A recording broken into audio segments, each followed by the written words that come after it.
എങ്ങനെയാണ് മണ്ണിൽ നിന്ന് സൃഷ്ടികർമ്മം നടക്കുന്നത്? മനുഷ്യ സൃഷ്ടിപ്പിൻ്റെ വിവിധ ഘട്ടങ്ങൾ ഖുർആനിൽ കാണാൻ പറ്റും. ഏറ്റവും ആധുനികമായ ഒരു തന്മാത്രയിൽ നിന്ന് എന്നും ഖുർആൻ പറയുന്നത്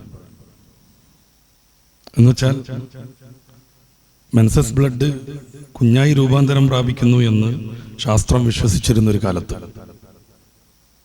മെൻസസ് ബ്ലഡിന് കുട്ടിയുടെ രൂപീകരണത്തിൽ ഒരു പങ്കുമില്ലെന്നും നേരെ മറിച്ച് പുരുഷനിൽ നിന്ന് സ്രവിക്കുന്ന ആ ഒരു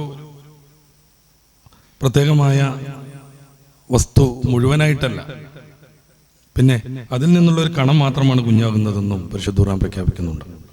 പിന്നെ തുഫത്തിൻ എന്നാണ് ഖുർആന്റെ പ്രയോഗം. വലിയ അത്ഭുതമാണത്. ഞാനതിൻ്റെ ആധുനികമായ വിശദീകരണങ്ങളിലേക്കൊന്നും കടക്കുന്നില്ല.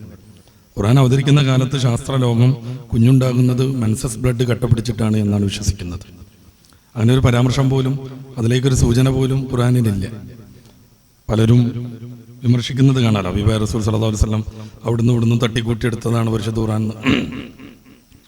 അങ്ങനെയാണെങ്കിൽ ശാസ്ത്രീയമായ കുറേ കാര്യങ്ങൾ പറയാൻ അവിടുന്ന് അന്നുള്ള ഒരു ശാസ്ത്ര അധ്യാപകനെ അല്ലെങ്കിൽ ഒരു സയന്റിസ്റ്റിനെ ആശ്രയിക്കുമായിരുന്നു.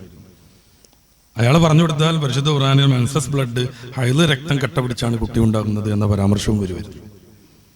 നേരെ മറിച്ച് പടച്ച റബ്ബിന്റെ അവതീർണമായതുകൊണ്ട് എങ്ങനെ കുഞ്ഞുണ്ടാകുന്നു എന്നതിൻ്റെ ഏറ്റവും കൃത്യമായ വിശദീകരണമാണ് ഖുർആനിലുള്ളത്. സംബന്ധമായ വലിയ പഠനങ്ങളുണ്ട് ഭ്രൂണശാസ്ത്രം ഖുർആനിൽ എന്ന തലത്തിൽ. മറ്റിടങ്ങളിൽ മണ്ണിൽ നിന്ന് സൃഷ്ടിച്ചു എന്നാണ് പറയുന്നത്. എങ്ങനെ മണ്ണിൽ നിന്ന്? മനുഷ്യന്റെ സൃഷ്ടിപ്പിന്റെ ഏറ്റവും ഒന്നാമത്തെ വ്യക്തിത്വം ആദം നബി അലൈഹി സ്വലാത്തു വസ്സലാം, അവിടുത്തെ മണ്ണിൽ നിന്നാണ് പടച്ച റബ്ബ് സൃഷ്ടിക്കുന്നത്. അടിസ്ഥാന കണ്ടന്റായി റബ്ബ് ഉപയോഗപ്പെടുത്തിയത് മണ്ണാണ്. മണ്ണ് തന്നെ വേണമെന്നുണ്ടോ? ഇല്ല, മറ്റെന്തോ ആവായിരുന്നു. എന്തെങ്കിലും ഒന്ന് വേണമെന്നുണ്ടോ? അതുമില്ലായിരുന്നു. സമ്പൂർണ്ണ ശൂന്യതയിൽ നിന്ന് എന്തിനേയും പടക്കാൻ കഴിവുള്ളവനാണ് ലോകരക്ഷിതാവാകുന്ന അല്ലാഹു. പിന്നെ എന്തിനാണ് മണ്ണ്? ഈ മനുഷ്യനും മണ്ണും തമ്മിലുള്ള ബന്ധം നമ്മുടെ സൃഷ്ടിപ്പ് മുതൽ ആരംഭിക്കുന്നു എന്നർത്ഥം. നമ്മുടെ ഉപജീവനവും മണ്ണിൽ നിന്നാണ്, വെള്ളത്തോടുകൂടെ. അതുകൊണ്ട് തന്നെ മണ്ണിൽ നിന്ന് അത് വെള്ളം ചേർത്ത് കളിമണ്ണ് പരുവത്തിലാക്കി അതിൽ നിന്നാണ് ആദം നബി അലൈഹി സ്വലാത്തു വസ്സലാമിനെ സൃഷ്ടിക്കുന്നത്. അങ്ങനെ വരുമ്പോൾ എല്ലാ വസ്തുക്കളും മണ്ണിൽ നിന്ന് എന്നതും ഞാൻ പറഞ്ഞല്ലോ, പൊതുവായി ഖുർആൻ അങ്ങനെ പറയുന്നു.